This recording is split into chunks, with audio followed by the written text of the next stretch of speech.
Ti me chro ye bedi kan ko Awurade empire boso ye bedi kan ko Awurade empire boso obia wo temi bi asua kwan ya fa so bompa unse enkremofo woni ema bia anopa bia omo recite efise Awurade empire bo no ensema ewo mu no menim se obia nim sa quotation Matthew chapter 6 verse 9 Yesu teachings sha se free ye no enum na ode mpa bokyere eso ewura mu bibia nto de obia ohwen bia fa Bible na yenko so kane yenko Awurade empire bo no so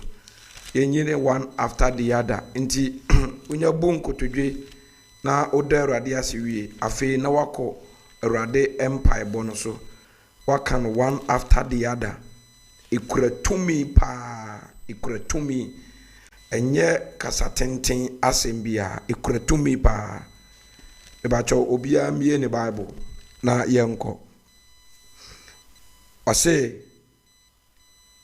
enti mumompaye tie enti mumompaye se yen eja a owosoro udin ehu ente wahenie emra de ope enye asase so sede eye wosoro mayen dada aduane ne fa ye naka efiri yen sede ye de efiri wona ode ye naka emfa ye nkonsohwemu ye firi boni mu wona ahenie ne ahodene ne aniunyam eyaw de ada amen tinsem na okan wo mu no nti unya sori anopa de dika ne se hira wawurade ne din ese ne din kuto ne honte ono na eye kronkron eno ne dikan wasi uwia the kingdom of God where Shiba missions program yon wabushafo apart from odima no de aka nyina ye say ye be frɛ the kingdom of God ye be frɛ the glory of God ye be frɛ the presence of God amana back to our life say ebe sanya ba ya brabom Peter mu preaching no mu preaching nyina eye say uje Awurade di na wo sachira wadwene na yakobo wasu ni wanya ho nkonkono asa. That is the church. Enti se onye Awurade ni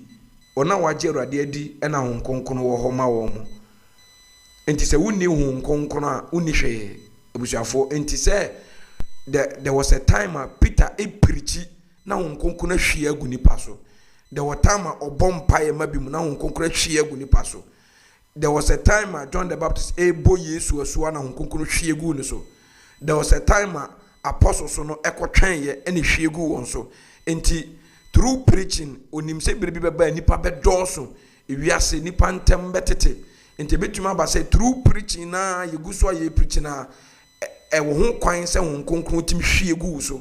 saa so na ye bompa lay hands bompa mawa etwa se ho nkonkron tim hwiegu so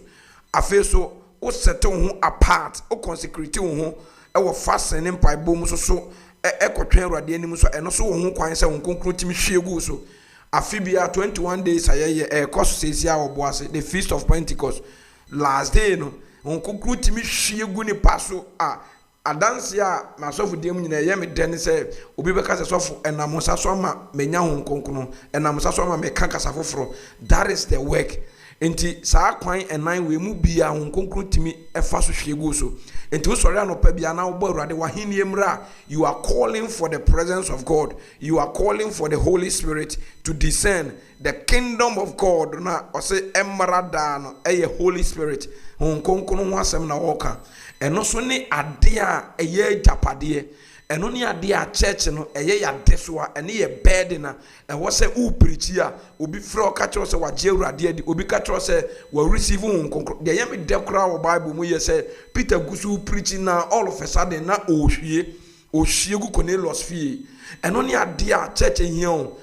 church enye se me de obi di aye me de obi di aye o nti Paul se enye ye ho asɛm na ye ka there be o ko hospital o ya de enti na o ko hospital enye de obi de doctor ni enti na o ko na doctor na kan kire enye wasem enye de sofo obi de aye wana wo de aye obi enti na yesi patient bi metana wanim there be or base obetime ewu at any time enti preach na onya hon konkono what I say pray na onya hon konkono if so onya hon konkono wasemo de enwosara munya efiro konkono ni no nti mu hia se obi kire mo sankrofo no ohia se obi na ekokire ne se omompaye ohia se obi na ekokire ne se omfa bone nche ohia se obi na ekokire ne se bere wo ho ase dabi enti no ni ade titura church no ehia a ye gya to a ye other things into a say anopa bia so about the Lord's prayer you are reminding God, you are reminding him of his words, his promises. Na asam so ye anene ame on twatoro ntino so obie wa no anopa eko nkotojo no ka kire wade se urade udi ho nte efise edin aba asase so nyina emu bie ni wa ho te emu bie ni wa eye konkro emu bie ni wa eye nokre apart from Jesus Christ udin ente urade anopa udin ho nte wahenie emra se de meka chon ho konkro enho asem na oka wo frɛ se emra ana tie ade ba ko ana medwene ho ne se hon konkron awurade ahen ye hia no every day if you say time apostles no hon konkron be ye wo ma ewieye a omugusu omu kanyankopon asem no so onim se omukọ challenge mu a na omukọ bompa resource ba resource eba ne se na hon konkron sa be hwiegu won so na hon konkron sa be hye wo ma hon konkron ayete se eno ni energy bia se de nipa di physical da bia de ye adwuma no adwuma bia wo de ama ya asase so no through Holy Spirit and yetimi ne osoro communicate enti without the Spirit of God, with that Holy Spirit enipa bia no ye nipa kese wo wiase ha with that Spirit enti wose wahenie mra every day your bompaye esere said the kingdom of God emra. It is my prayer say anopai erade won konkono enna menum asema me kan so na enhwiengu me first time me nya testimony wo masofu diem ewo ebra abofra bi nya hon konkro enekra oye banka ewo Accra ye fani Leticia momi na oswa no owo JHS eno ka chem se bra Amos me pe hon konkro enam ka chem ne se onfa ne yefruntu na abusu kuro onkoda asore dem o oda ho ebompa yesugo rade so akra keto wo ye 3 days drive fasin ohun ya ne se ya senata de white at bottoms ensisim ene obusa se matade ye fe na de na bottoms ensisim asemo panyin ne ka kyene se de okire wo se beye mpa ebo no kono ho obekire wo de ehunye eho ena momi sha se o kakasa foforo second person no say Dubai you say he no onigana ono so the same thing ye bompa da bia no se papa de mihia ne won konkron de mihia ne won konkron enti waye eager or the sa bed ne to no so that one day also oda ho bompa ono kwa woda mu hu so obi de ne nsa abona beti na ne yam hye na wosen gu no say I am the Holy Spirit abusafo eno ni ade a esombo enti bra me ne wo kase testimony am hia ne say asofo anopa no ogusu a wo kasa me musa wosen bi agu me mpofrem me techere ma etene tie enyem paibo nko ana de hon konkono ba enye se obenyinya wani mahenham akekam ene de hon konkono ba dabi eye ni suade hunu David said ye mekra prehwe eye ohwehwe eye ofre eye otwen enye kwan a me fa so hon konkono eba me so saa na hon konkono be fa so aba so enti wo a odi gidie tie ebre egusu preach ye urade betu ahenie ni betumi abaw so eye possible. I'm telling you ebetumi abaw so because obi enya ne de bra preaching ekoso obi nya ne de ebra fasting ekoso obi nya ne de ebra mpaibo ekoso Paul share nipa bi he just pray for them and no receive ye obi preach obi tie and no receive ye enti enyepe enti preaching no obi enka say me kotwen rade anim 21 days dry fasting and am de nya honkonkron eno kire say saa na wo so befa so nya honkonkron da bi say nimdie erade mu nimdie e wo say edoso anya sa ye mistakes bi akunkum ye ho kwa emfaso obia amaso. I'm telling you, let put the stop for those things. Time wa erade frɛ Elisha kwan ode fa so nko what do you call it, Zachariah do the fast sonko ofre Ezekiel do the fast sonko into the pay attention to the spirit, pay attention to the word. Obon say a conviction be lead you to baby offer the etoso miensa or say na mayen dada aduane that be or say after Hindian ope enyeho the will of God. The will of God. Erade pe. Ope enyeho.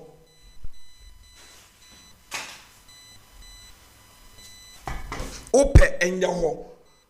Ope enyeho. Eno ni adie bakwa eye challenging. Se ode wa kwanshe ne nsankoa de a afuto wetie. Etoda erade famu no ho. Empaibanu ye bi te se wo hawo mfiti ase.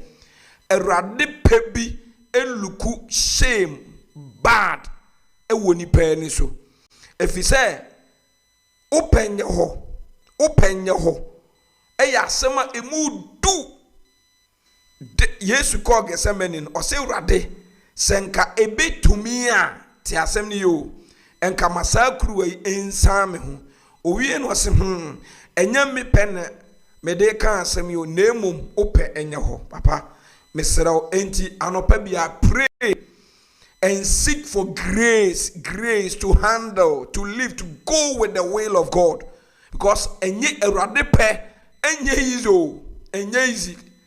Enti wo se erade adomo a ne pe ye homawa.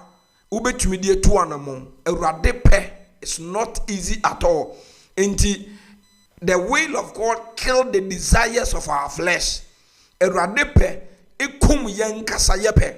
It killed the desires of our flesh. Yen yepe ekum no ebranase. Into ase se enye mi pe o nemum ope na enye ho. Into se ye ope se ti asema me ka troyi. Eye ope se erade ye boma deja. Eno na ede ni unyam bi bebrew. Eno na se ope dia erade ope nye ho. Ni nyina mu no okawie Yesu sunyi ni suo den yaya ansana o to me agina Abraham erade pema ni suo more than 40 days. Mary erade pena na amana nyem enso na nipa so akobo adwaman into obre into the will of God. You knew the grace to stand, but and also need the perfect thing on earth. And after say what afre the kingdom of God no, you leave it to God. U time erade say erade ma wo pe enye ho nipa bia enye ise so obekai da bia bompa erade ma wo pe enye ho ma wo pe enye ho ma ba ni nyina ahye the Lord's prayer nim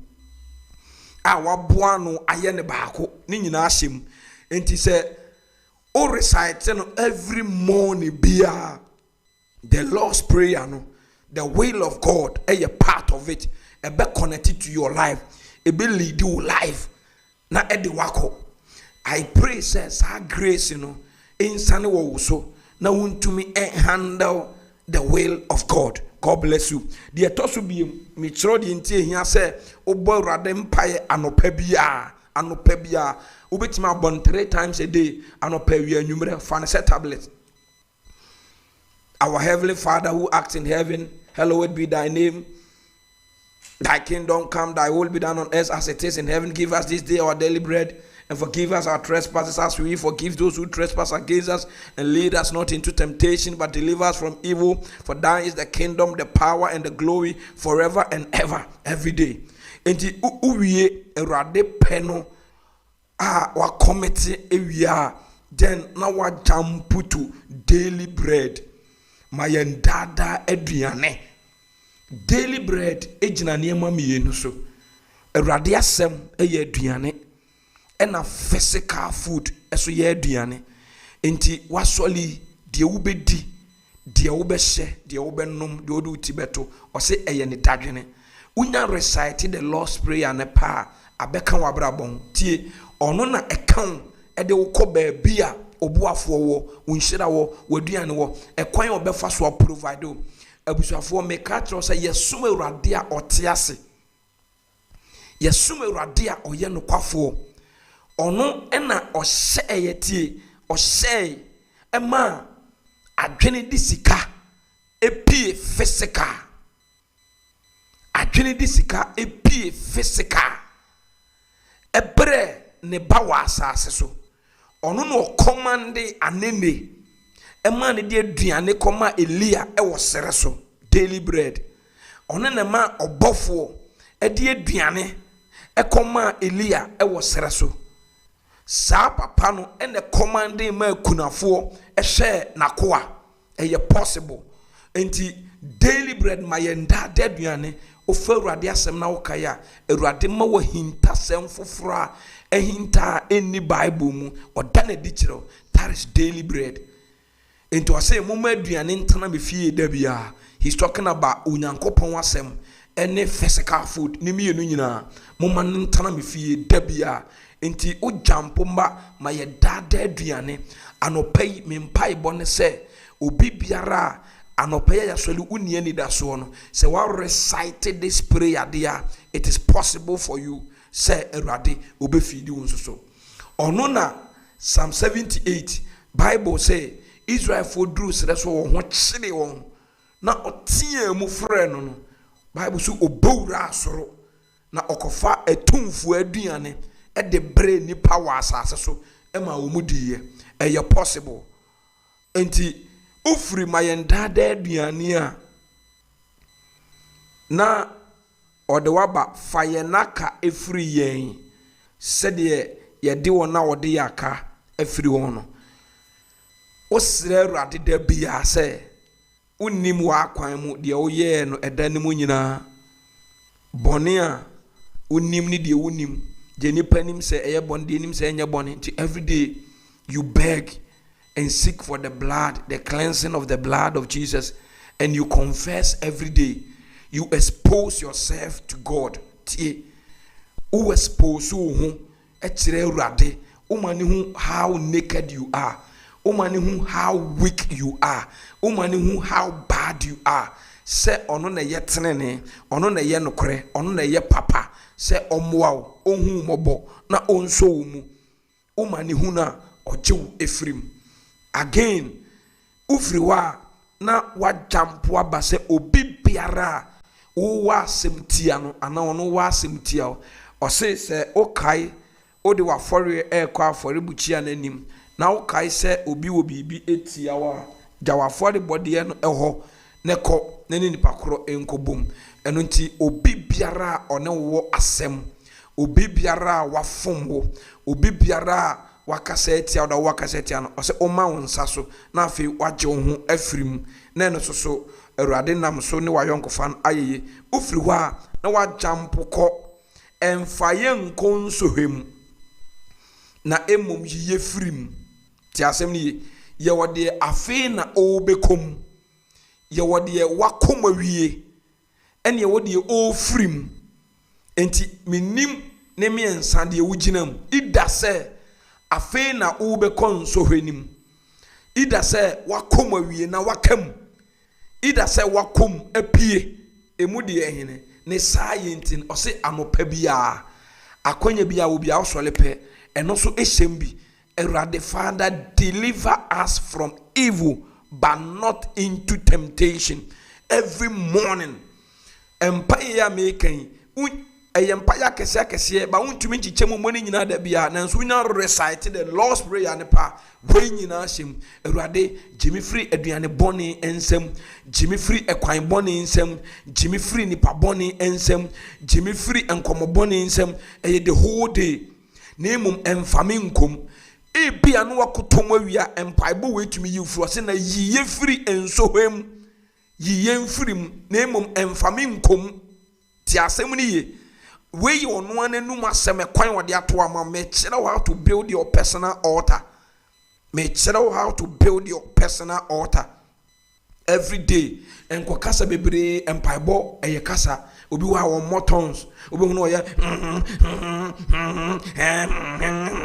unima sama oka eye kasa eye nkomodie eye approaching o approach throne o approach king o approach o father eno nti ne nsema wakana o remind no ebasa ontumi nyina nti wase emfaye nkonsohwem ya sori anopa ye busafo ye nyanwu ya Yesu nyamaye ensohwa hodo ensɔre ahodoɔ a enipa ekom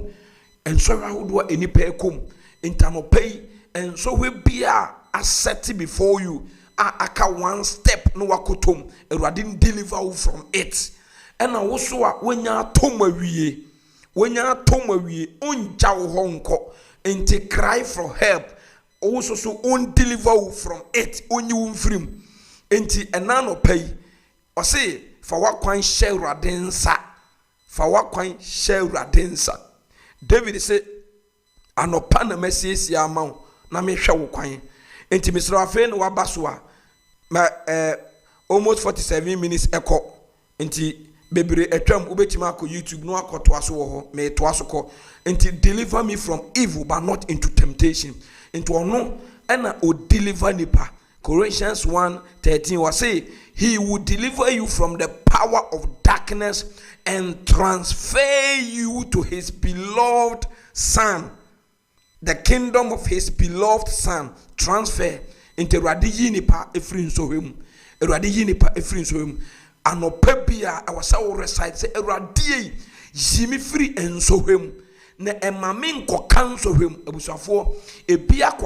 ko loki baabia omunim we na me sister be ka sentence sofo ma ye fed up ma afide ma pem abre enti mama me nsa so say Awurade be gya me ama makam na mawu a me de me gyae de ma no me ni hwia me ye biem efise mpa bia wo se me bɔ no mabɔ asem bia wo se me kamaka ba me ntimi mfrim enti mama me nsa so ono Awurade no obe gya me na makam dia ɛwɔ no an nsɛm deliver us from evil ɛna no peya ya sɔli mesrɛ Awurade adom bebree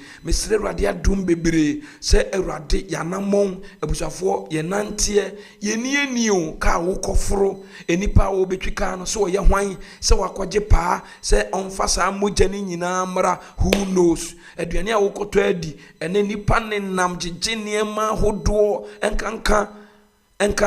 enkanka abontie aduane ɛde ade ne nipa no de gumu sikani brenti de no de guma ɔde yes aduane no obi anim de ɛhyɛ adwuma na yafa wa wo mu a wo yɛ adwuma no de ɛhyɛ aseɛ who knows obi anim ensuo na wo kɔtɔ ano baabia anadwe ensuo no kogu ya ansa ne de abegyina abontie a yɛ ton who knows obi anim nti Paul say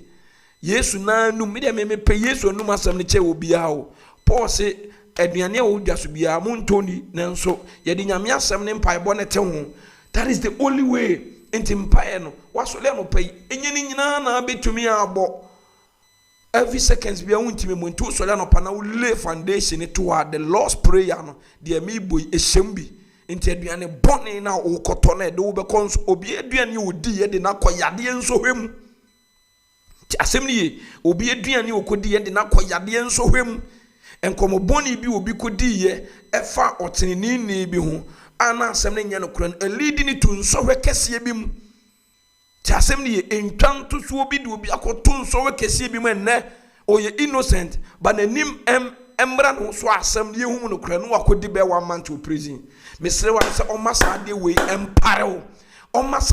empare and now what sorry I yet show the right way how to build your altar, how to pray. Ubekwa Awurade anim enye ntiatiamu enye dendenden enye eni huhu bia tiasema eye kasa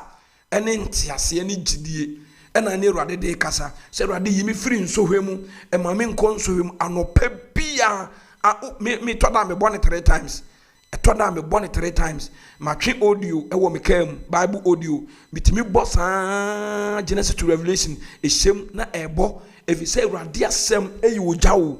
a sharp than anything. There is nowhere in the Bible a Bible can say prayer is sharp. There is nowhere a Bible can say fasting is sharp. The Hebrew say the word of God is sharper, it's quick, it's fire. O say Awurade asem enye ojana. Awurade asem ye nam, Awurade asem ye nkrante, baabia no se mpaebɔ ye nkrante, baabia no se fasting ye nkrante. Eno nti Awurade asem ene teach ye me ye fasting. Awurade asem ne ma ye bɔ mpae. Enti it's all about Jesus and it's all about his word. It's all about his word. And to keep it ɛmfa yɛ nkɔnsohwɛ mu na mmom yie firi bɔne mu mesrɛ Awurade sɛ onyi wo mfiri ɛnamfo bɔne nsɛm wate onyi wo mfiri asɔfoɔ bɔne nsɛm ɔno wakɔtu nnuro ɛbɛpɛ wɔn ho sɛ wɔde bɛsɛe akra Awurade ma wo nkɔtɔ saa nkurɔfoɔ no bi nsɛm da mpaeɛ wei anɔpa bi a mebɔ ɔma wo nkɔtɔ panyi bɔne bi nsɛm da w'ani mmra ho so na wo destiny asɛe ɔma wo nkɔtɔ awale bɔne bi mu da Awurade ma ne mpare wo Awurade ma wo mfa pressure ɛntu akwantuo bɔne bi a wobɛkɔ akɔ regrete na wakɔ kagya wo ma akɔbɔ wo nsa no adom yɛ Awurade ma bi nto wo da Awurade ma wo nkɔpie evil doctrine bi a wobɛnya nkwasea gyidie bi wɔ ne bɛba ho so na ɛkɔkum ɛfisɛ woyɛ innocent obia no a wasɛ da asɔre sɛ mekɔpɛ nkyerɛkyerɛ bɔne daabi ɛyɛ nkwanhyia wobɛhu a na wakɔhyia na ɛne wafa na afei wabelieve wrongly ɛnyɛ wo intention sɛ wobɛkɔ akɔyɛ evil pastor daabi ɛno ne yɛfrɛ no accident ɛyɛ nkwanhyia is part of life. It's part of life. Enti wani mra ho so no, bo wan se wakɔ fall to ade bi ye evil a wonim. Enti Yesu ahyɛ edi enti na nkramofo recite it as be every day, every day, every day, every day, every day. Christians secret na me yama mo ne no. Mo ama so ntem no makɔ manim enche bia na me bepon. Yes 35. Enti yen ye de no. Obi nim se Lord's prayer no enema we hyem. So we recited the Lord's prayer anopa. Na maame wentimi a mompaye bia biem the holder we are powerful because umpaibo no ewo nyinaso umpaibo no ewo enyinaso a direct word of God enti wo de ne far better than obi okasa tenten enenye wusu a wusu no na Awurade wo hwe da bi de woka what you are saying no nti osole no pa bia na wa recite Awurade mfame nkonso ye wo ka enso hwe wo ho ye wo ntwanto so enso hwe wo ho ye wo yade enso hwe wo ho ye wo hia enso hwe wo ho eye different nti mesrew anopa yi ba bia obi akadi machika se Awurade mfame nkonso hwe mu na emom jimi firi nso hwe mu Awurade me baba ako innocent 100% innocent on adwuma a woye ono ankasa woni pipes ono ankasa eye na adwuma enye kronode enso ti asema me ka kire wi saa nipa no ote ho na abofra bi beton enema ma no krono niema ma no obeton krono niema ma no wakowro obu obi no obeton ma no nipa ne ye innocent o ono ankasa woni pipes ode ye na adwuma na ni ba ne ho so na de osuro ato no wakopie afiase amade ache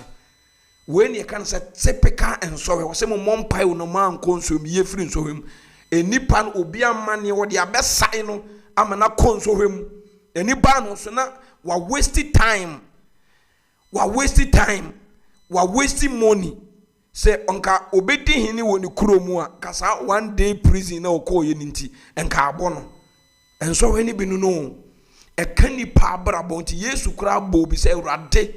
areho hyeme so di ko wom Awurade jimi firi nsohwemu Yesu kura bo bi enti obona no pa bia esere Awurade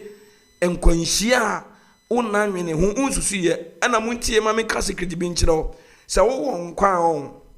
tie se wo nkwa waji Yesu adi na wo nkwa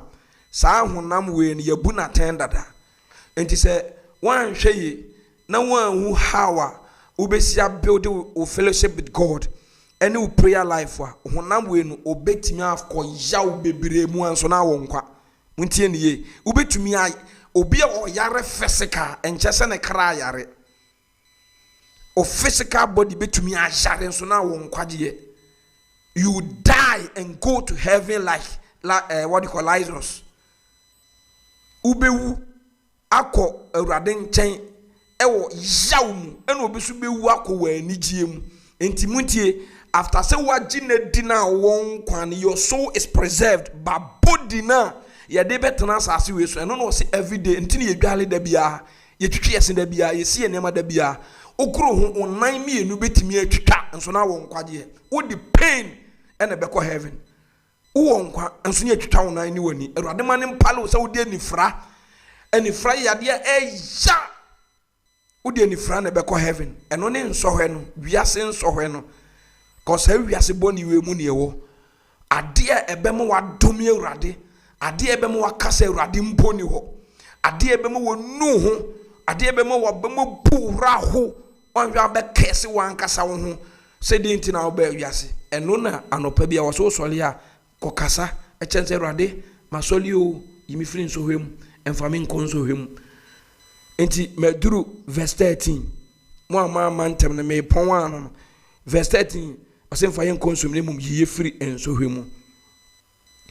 na wona ahenie ene ahoden ene animunyam eyaw dia da amen enti na no pai de mesere twato ne se ube pia bontene odi kan recite the Lord's prayer awie odi wa kwan ahye Awurade nsa wasere ne se ono onhu mobo efise ono na obeye ampa wajiatum ese ono na ebeye ampa nti Psalm 37 verse 1 yemfa no entwato ochina anopa 5 bomoden se obeba entem 37 verse number 1 be quick Psalm 37 verse 1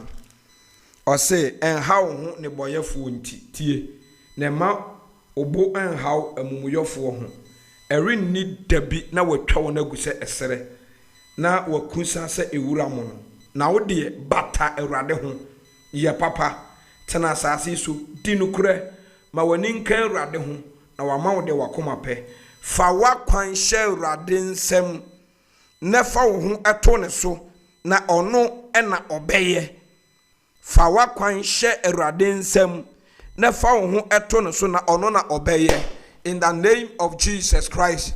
Ye bom pa ya ka kire Awurade se Awurade ya sori anopai Awurade ya sori anopai ye de ye ma ehya wonsa ye de ye difre ehya wonsa ye de ye fieba ehya wonsa ye de ye didie ehya wonsa ye de ye kasa ehya wonsa ye de ya dehwe ehya wonsa ye de ya so ehya wonsa ye de ye yafunu mu ade ehya wonsa ye de ye nsan adwuma ehya wonsa ewo Yesu Kristo dimu ba bia wotemi bia befi wani ngwasie ni nyampa biwa bompa Isaiah 54 verse number 4 ya kwan ehya wonsa o se fa wa kwan hye Awurade nsa fa wa kwan ehya Awurade nsa fa wa kwan hye Awurade nsa in the mighty name of Jesus Christ ya kwan eba woni piwa no ebom pae obi a ucheme bia o se fa wa kwan hye Awurade nsa enha ho ne boyefo ho de hia ho ne se wo de bata Awurade de hia ho ne se o se bom pae na wan konsum eye o papa enum asem enne anopai Awurade ma sorry me de me ma adifre no mu fiba ehya wonsa me de me ma akwan ehya wonsa Awurade me de ma akwan ehya wonsa me de me yere akwan ehya wonsa o se all your ways fa wa kwan nyina fa hye Awurade nsa fa wa kwan hye Awurade nsa na ma wonsa so na fa wo ho eto no so na gine di se ono na obeye fa wa kwan ehye Awurade nsa ene anopai Awurade me de ma kwan ehya wonsa efiri se me be pia efiri fie ekosi se me sa ba biem Awurade me de ma kwan ehya wonsa efisa me ne wakasa wo wasema ese me mompae na mankonsum na Awurade se me bompae ese mpo papa me nimu o Awurade wo de apinia eni kabia ne dibua me da biara da ene anopai me ba woni miura me ba woni ene anopai me sere wa humobro sere wa humobro me sere wa humobro me sere wa humobro me sere wa humobro me sere wa humobro me sere wa yemye se ene me nko Awurade me de ma kwan ehya wonsa Jesus me de ma kwan ehya wonsa Jesus me de madwuma ehya wonsa Jesus me de me yere ehya wonsa Jesus me de me ma ehya wonsa Jesus me de masafo ma ehya wonsa in the name of Jesus me de me workers ehya wonsa Awurade ho nkonkron biewa no bompaye in the name of Jesus Christ tie ma sorry baba ko efrem me wasesofo me wo ho na me se me kotoka na me da ye adwuma Awurade adom me car business na konanim me koya ekoduru nkran makotoka car 8 billion car 8 billion commercial car me de be ye adwuma mani ba me ho so no na ya track me asa baboase abechi me ko prison say matokro no de ti asema me ka kire oni ye matokro no de o se twitwiri every week bia okwa akra na ni ba no so asa abo another car 12 billion wasaka oba another car 2 billion abeka 8 billion ho still asane da so quarter entwai Oda so every etwa enkra kwan every week biya hwe ya sene bre ya sen ni sika ya sen enigye ya sen asomwie oseme maame ewumpo sofo mintimi mpo nya kwan na makohye me maame eyi mpo na maye de atomini o sofo ti asem ni. These are some of the things enu nti wo se ewiase boni mu na mo no ewiase boni mu na mo no ewiase sudifo no enye awurade wo se ewiase sudifo no reba mo nchen nanso ne hwe enimi ho wonam a obubom se jata obenya de obenya na no 1 minute no wase no enu nti na momfa gidie nsi ni kwan mo nsole anopa enti meserew efi se wo be pie free dem akoduru se obesa aba fie no fani nyina hye awurade nsa fa kwa awurade anim sre awurade ahumobro okra won kwan enso wan hwe ya wonipadua be konsohwem wonipadua be ka amane hunu mu wonipadua be ka yawo mu sre awurade ye bo wo ye twato se awurade na no pai mede makwan ehye wonsa awurade emfame nkonsohwem awurade mede makwan ehye wonsa awurade mede medifre ehye wonsa awurade mede menna ehye wonsa awurade mede me sori ehye wonsa awurade mede me kasa ehye wonsa awurade mede me nante ehye wonsa ewo Yesu Kristo dimu. Deliver me from evil, deliver me from temptation, Father, in the name of Jesus Christ. Father, in the name of Jesus. Minim nipa makoto wonsem omo motwa me ho hia me ne omo ye adwuma awurade minim nipa ko oye Bible say obi honhum ewo nipam jipa nipa na honhum minim adwena wo fa me ho minim epo awaba fa me ho awurade ka me be pia kofri minim de di manim o accident ya edi manim awurade minim nkwa na anim adechie mu nsem eno nti yadwane abeto ya ba the altar of prayer ya ba the altar of prayer awurade yesere wo se awurade ye de yakwan hye wo nsa awurade ye de yakwan nyina hye wo nsa awurade ma wo penya ho maye awurade ma wo penya ho maye awurade ma wo penya ho maye awurade hu ye mobo ewo Yesu Kristo dimu ewo Yesu Kristo dimu ewo Yesu Kristo dimu ewo Yesu Kristo dimu ewo Yesu Kristo dimu in the mighty name of Jesus Christ. Ye mompai awurade won konkron me bompai jawo me de hye wonsa wa tumi ni ahoden eye wodia ya sori etese atiasefo ya sori se enkunimdifo ya sori se woma ya soli se Kristo tenene ya soli se Kristo ani onyam awurade wa asema kan Revelation chapter 12 verse 11 say na onam ogwama ni moja ne na dance sem so adi ochiase ne so. And Father, we confess every morning that we are victorious people. We are on the winning side. We are on the winning side in the name of Jesus Christ. Wedding kunim amayen da da da da da. Wedding kunim amayen da da da da. Ose honamne nse no okra ni nyankwa. Ebra eda so tiate asefo asase isui. Erade wunya mefaye. Me bompaye jawo ma etie mi wo YouTube, TikTok, Facebook, any radio social wonsa se erade deliver them from any evil and now obe pia bontin and mami nya kola erade enipa ye beji boom ye betiem ye bekem erade joma every ejahyehyem joma every accident mu eduboni obi mpotimi ko hospital na wakohia nurse boni na man wrong prescription enya ne intention so be man wrong prescription na wakoma na edura enye na duro na wakonno masa konya asem foforo ewo Yesu Kristo dimu ewo Yesu Kristo dimu erade huma mobo obi biara okoto doctor boni bi nsem